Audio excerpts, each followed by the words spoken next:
നമസ്കാരം. വീണ്ടും ഒരു വിഷുവിനെ വരവേൽക്കാൻ സ്വർണ്ണക്കണിക്കുന്ന പൂത്തുലഞ്ഞു. കൈനീട്ടത്തിനായി കൈകൾ കാട്ടുന്ന കുസൃതി നിറഞ്ഞ കുഞ്ഞുങ്ങൾ, എല്ലായിടത്തും പൂക്കുന്ന കൊന്നപ്പൂവ്, എല്ലാവരെയും മോഹിപ്പിക്കുന്ന വിഷുക്കണി. എല്ലാവർക്കും സ്നേഹത്തിന്റെയും സമൃദ്ധിയുടെയും വിഷു ആശംസകൾ. നന്മകൾക്കും ഐശ്വര്യങ്ങൾക്കും വേണ്ടി ഓരോ മലയാളികളും കാത്തിരിക്കുന്ന ദിവസമാണ് വിഷു. പ്രതീക്ഷകളാണ് വിഷുവിന്റെ പ്രത്യേകത. കണ്ണനെ കണി കണ്ട് വിഷു തുടങ്ങിയാൽ ആ വർഷത്തിൽ പിന്നെ പിറകോട്ട് നോക്കേണ്ടി വരില്ല എന്നാണ് വാസ്തവം. വിഷുവിന്റെ പ്രത്യേകതകൾ എന്തെന്നാൽ വിഷുക്കണി, വിഷു കൈനീട്ടം, വിഷു സദ്യ എന്നിവയാണ് വിഷുവിന്റെ പ്രത്യേകത. ഈ വർഷം ഏപ്രിൽ 14 തിങ്കളാഴ്ചയാണ് വിഷു. വിഷു എന്നാൽ തുല്യമായത് എന്നാണ് അർത്ഥം. അതായത് രാത്രിയും പകലും തുല്യമായ ദിവസം. വിഷു എന്ന് ഓർക്കുമ്പോൾ തന്നെ ഓടിയെത്തുന്നത് വിഷുക്കണിയാണ്. കുടുംബത്തിലെ മുതിർന്ന ആളുകളാണ് കണി ഒരുക്കാനും കണി കാണിക്കാനുമുള്ള ചുമതലക്കാർ. വിഷുക്കണി എന്നാൽ വിഷുദിനത്തിലെ ആദ്യ കാഴ്ച എന്നതാണ്. ഐശ്വര്യത്തിന്റെയും സന്തോഷത്തിന്റെയും പ്രതിനിധീകരിക്കുന്ന സന്തോഷകരമായ മുഹൂർത്തം. ഇനി വിഷുക്കണി ഒരുക്കേണ്ടത് എങ്ങനെയാണെന്ന് നോക്കാം. തലേ ദിവസം വീടും പരിസരവും തൂത്തുവാരി തുടച്ച് വൃത്തിയാക്കേണ്ടതാണ്. വിഷുവിന്റെ തലേ ദിവസം രാത്രിയിലാണ് കണി തയ്യാറാക്കുന്നത്. ആളുകളെല്ലാം ഉണരുമ്പോൾ തന്നെ ആദ്യം തന്നെ കണി കാണുകയും വരാനിരിക്കുന്ന ഒരു നല്ല വർഷത്തിനായി പ്രാർത്ഥിക്കുകയും ചെയ്യുന്നു. ഓട്ടുരുളിയിലാണ് വിഷുക്കണി ഒരുക്കേണ്ടത്. വിഷുക്കണി ഒരുക്കാൻ ആദ്യം തന്നെ വേണ്ടത് ഭഗവാൻ ശ്രീകൃഷ്ണന്റെ വിഗ്രഹമാണ്. ഭഗവാന്റെ വിഗ്രഹത്തിൽ തുളസിമാലയോ മുല്ലപ്പൂ മാലയോ നിങ്ങൾക്ക് ഇഷ്ടമുള്ള മാല ചാർത്താവുന്നതാണ്. ഇനി ഉരുളിയിൽ അരിയും നെല്ലും ഉപയോഗിച്ച് പാതി നിറച്ച് കണിവെള്ളരിയും മാമ്പഴവും ചക്ക, പൈനാപ്പിൾ, പഴം വെക്കുമ്പോൾ പടലയായി തന്നെ വെക്കേണ്ടതാണ്. ആപ്പിൾ, ഓറഞ്ച്, ഇഷ്ടമുള്ള ഫലവർഗ്ഗങ്ങൾ വെക്കാവുന്നതാണ്.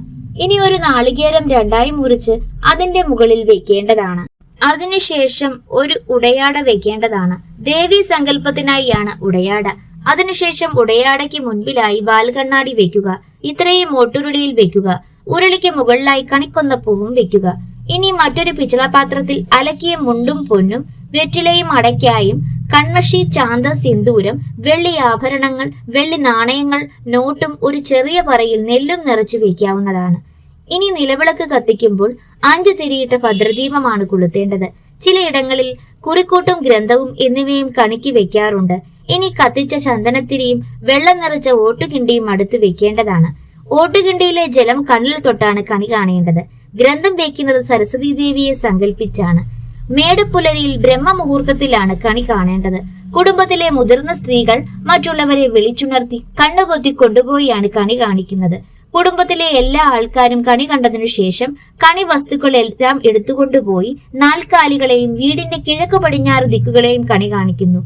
ഐശ്വര്യ സമ്പൂർണമായ, അതായത് പ്രകാശവും ധനവും ഫലങ്ങളും ധാന്യങ്ങളും എല്ലാം ചേർന്ന് വിഷുക്കണി കണ്ട് ഉണരുമ്പോൾ പുതിയൊരു ജീവിതത്തിലേക്കുള്ള തുടക്കമാണ് സംഭവിക്കുന്നത്. ഇനി അടുത്തതായി കുടുംബത്തിലെ എല്ലാ മുതിർന്ന ആളുകളും തങ്ങളെക്കാൾ പ്രായം കുറഞ്ഞ എല്ലാവർക്കും വിഷു കൈനീട്ടം നൽകണം. കൈനീട്ടം വാങ്ങി ഇളയവർ മുതിർന്നവരുടെ കാൽ തൊട്ട് വന്ദിക്കുകയും അവരുടെ അനുഗ്രഹങ്ങൾ സ്വീകരിക്കുകയും ചെയ്യുന്നു. അങ്ങനെ കുടുംബത്തിന്റെ ഐക്യത്തിനും ഐശ്വര്യത്തിനും അടിത്തറ പാകുകയും ചെയ്യുന്നു. വിഷു കണിയും വിഷു കൈനീട്ടവും കഴിഞ്ഞാൽ അടുത്തതായി വിഷു സദ്യയാണ്. ഏതൊരു ഉത്സവത്തിന്റെയും പ്രധാന ഘടകമാണ് സദ്യ. വിഷു സദ്യ വിളമ്പുമ്പോൾ ആദ്യം തന്നെ പിതൃക്കൾക്കും പക്ഷി മൃഗാദികൾക്കും സദ്യയിലെ ഒരു പങ്ക് നൽകണം. അതിനുശേഷം കുടുംബാംഗങ്ങളെല്ലാം ഒത്തുകൂടി ഒരുമിച്ച് ഭക്ഷണം കഴിക്കുന്നു. വിഷു ദിനത്തിൽ എല്ലാവരും വിഷുക്കോടി സമ്മാനമായി കൊടുക്കാറുണ്ട്. പുതിയ വസ്ത്രങ്ങളുടെ ഈ സമ്മാനം ഭാഗ്യം, വർഷം മുഴുവൻ സന്തോഷം എന്നിവയെ ആശ്രയിച്ചിരിക്കുന്നു.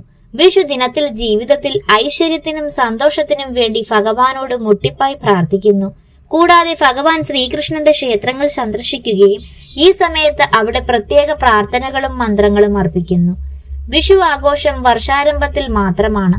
അതിനാൽ ഈ ഉത്സവത്തിന്റെ പ്രധാന ലക്ഷ്യം എന്നത് വർഷത്തിന്റെ ആരംഭം മുതൽ സന്തോഷത്തോടെ ആരംഭിക്കുക എന്നതാണ്. എല്ലാവർക്കും ഈ പുതുവർഷം സന്തോഷവും സമാധാനവും നിറഞ്ഞതാകട്ടെ എന്ന് സർവേശ്വരനോട് പ്രാർത്ഥിച്ചുകൊണ്ട് നിർത്തുന്നു. പുതിയൊരു വീഡിയോയുമായി വരുന്നതുവരെ നന്ദി, നമസ്കാരം.